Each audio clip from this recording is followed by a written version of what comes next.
Welcome back. So today we're starting chapter 6, which is going to be the last section of this chapter. I am splitting it up into two because there's a lot of stuff in here. So section 6, it's all about natural logarithms. So remember back in the beginning of chapter 7 when we talked about the number e. All right, well, just like how base 10, we have the common logarithm. Well, base e also has a special logarithm. So instead of having to write out log base e, we're going to write that as ln, the natural log. Okay?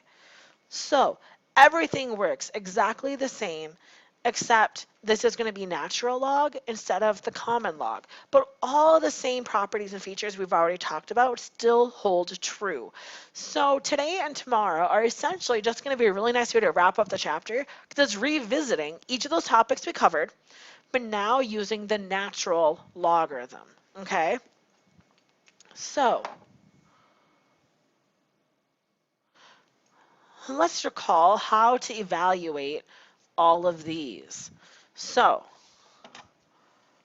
4 to what power gives me 2? Well, remember to rewrite this, 4 to the 1/2 gives me 2. The square root of 4 gives me 2.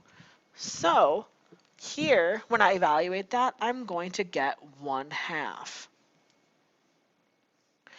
What about this one? 6 to what power gives me 1/36? Well, again, the first thing I would recognize would be that 36 is 6 squared. Then the next thing I would recognize would be to bring it up, I need to make the exponent negative. So when I evaluate that, I just get -2. So here, remember there's a hidden 10 there. So 10 to what power gives me 10? Well, just 1. That's how these logs cancel those bases. If the base of the base of the logarithm is the same as the number you're evaluating, you're just going to get 1.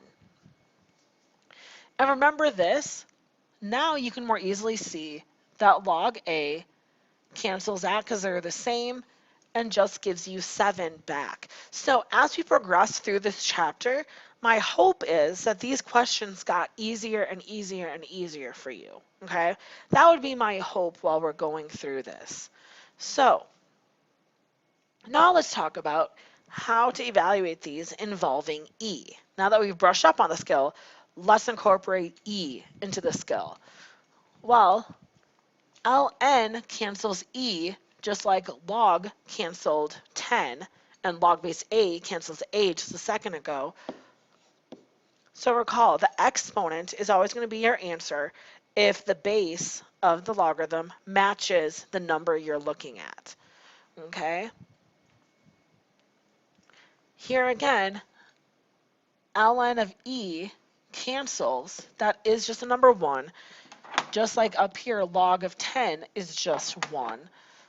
So that would just give me 5. Now this one first, I would have to recognize that square root is a 1/2. But then same thing, ln cancels E, and all you'd have left is the 1/2. So all of these things are coming together here in the end. All these things you've been working with are now hopefully making more sense and coming all together as we wrap up the chapter.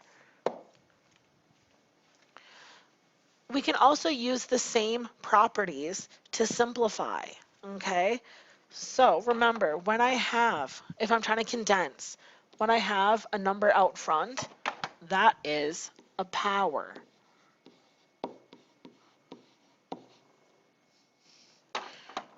When I have subtraction, that is division.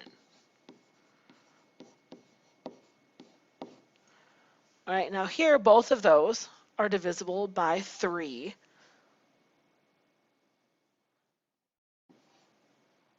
So, actually, even better yet, they're both divisible by 9. So that would end up being 4, 3. All right, let's take a look at this one. So again, subtraction equates to division.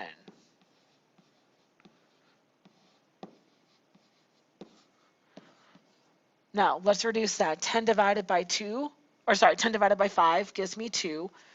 A squared divided by A gives me A.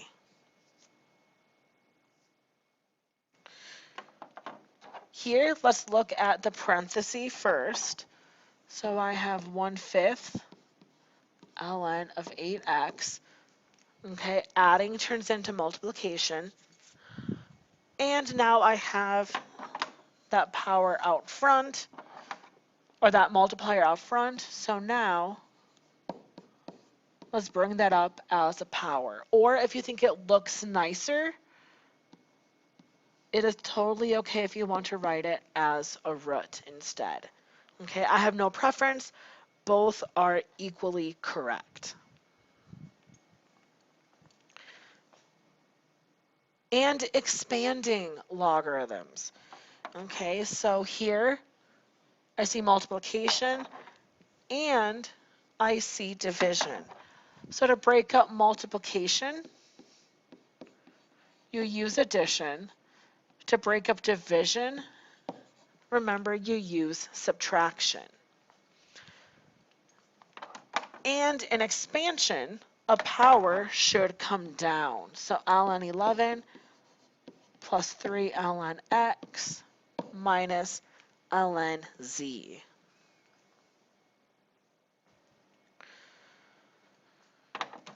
All right, so expanding this out, so I see multiplication. So ln e to the 4 plus ln cube root of y. Now here, remember, we can evaluate this. Ln and the e cancel each other, so that just gives you 4.